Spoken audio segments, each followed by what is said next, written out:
လူတိုင်းဟာတနေ့တည်ဆုံးရမယ့်လူတွေကြီးပဲဖြစ်ပါတယ်တည်သွားလို့ရှိရင်သွားကြထိုးတယ်တစ်ချောင်းလောက်တောင်မှကျမတို့တွေကတန်မိုးမရှိတော့ပါဘူးဆိုတော့ဒီမသေးခင်ကာလလေးမှာကိုတန်မိုးထားတဲ့စိတ်တန်မိုးရှိတဲ့သူတယောက်ဖြစ်အောင်နေဖို့ဆိုလို့ရှိရင်ကိုယ့်ရဲ့စိတ်ကိုသတိလေးနဲ့ပေါ့နော် mindfulness လို့ခေါ်တယ်ပြောမယ်ဆိုလို့ရှိရင်သတိပဋ္ဌာန်၄ပါးတဲ့ကတစ်ပါးနဲ့ကိုနေနိုင်တဲ့အကျင့်လေးကိုတိဆောက်ရမှာဖြစ်ပါတယ်ဒါကနံပါတ်1ပါmindfulness ကိုတဖြည်းဖြည်းလှုပ်လာနိုင်တဲ့အခါမှာကိုယ့်ရဲ့သီလသမာဓိပညာတွေဟာတိုးတက်မြင့်မားလာပြီးတော့ကိုယ့်ရဲ့အားနည်းတဲ့အပိုင်းကိုယ့်ရဲ့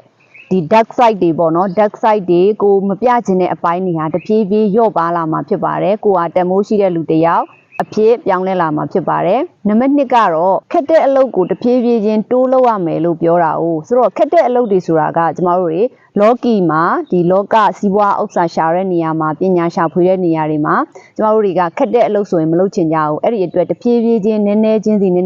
တိုးပြီးတော့လုပ်သွားဖို့လိုတယ်လောကုတ္တရာလို့ခေါ်တဲ့ကျမတို့စိတ်အေးချမ်းမှုကိုရှာဖွေတဲ့နေရာမှာလည်းကျမတို့တွေက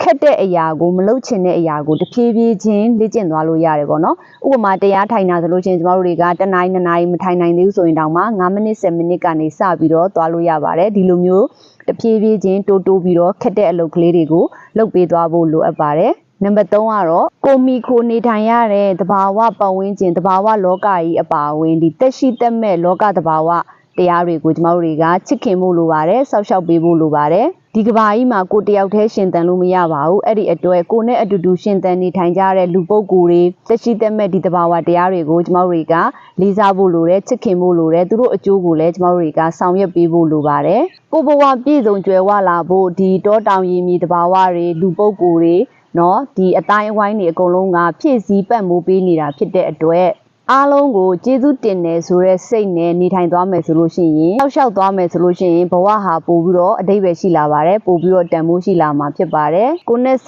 က်သမျှအရာအားလုံးကိုကျေးဇူးတင်တဲ့စိတ်နဲ့နေတဲ့အခါဘဝဟာပို့ပြီးတော့တန်မိုးရှိလာပါတယ်ရှင်ကျေးဇူးတင်ပါတယ်